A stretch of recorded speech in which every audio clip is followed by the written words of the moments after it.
Assalamualaikum, perkenalkan nama saya Pujawati. Di sini saya akan menjelaskan tentang arsitektur komputer, tentang mekanisme kerja prosesor dalam menjalankan instruksi dan interupsi pada sistem kerja komputer. Berikut penjelasannya.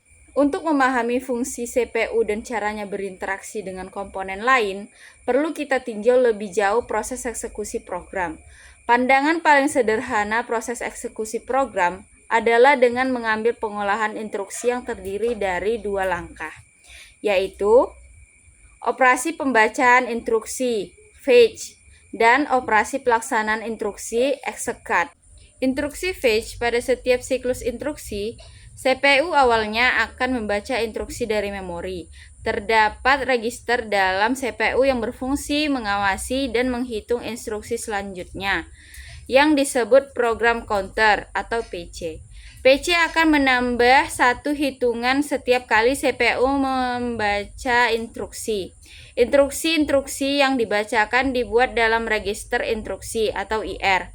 Instruksi-instruksi ini dalam bentuk kode-kode biner yang dapat diinterpretasikan oleh CPU. Kemudian dilakukan aksi yang diperlukan. Aksi-aksi ini dikelompokkan menjadi 4 kategori, yaitu yang pertama, CPU memori, perpindahan data dari CPU ke memori dan sebaliknya.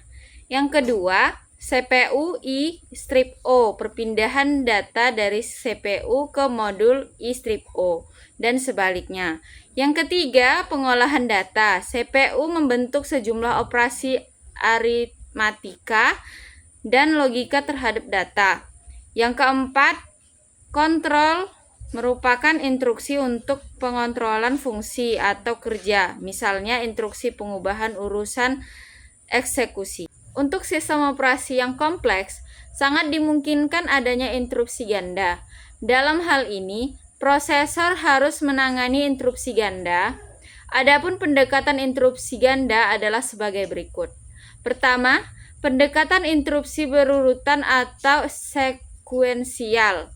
Pendekatan ini cukup baik dan sederhana karena interupsi ditangani dalam urutan yang cukup ketat. Kelemahan pendekatan ini adalah metode ini tidak memperhitungkan prioritas interupsi, menolak atau tidak mengizinkan interupsi lain saat suatu interupsi ditangani prosesor. Kemudian, setelah prosesor selesai menangani suatu interupsi, maka interupsi lain baru ditangani.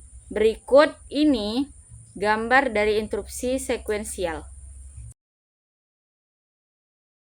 Yang kedua, pendekatan interupsi bersarang, yaitu mendefinisikan prioritas bagi interupsi dan interrupt handler mengizinkan interupsi berprioritas lebih tinggi ditangani terlebih dahulu.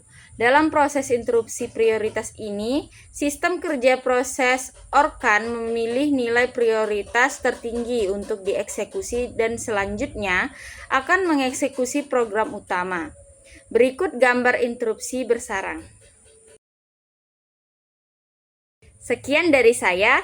Jika ada kesalahan dalam berkata, mohon dimaafkan.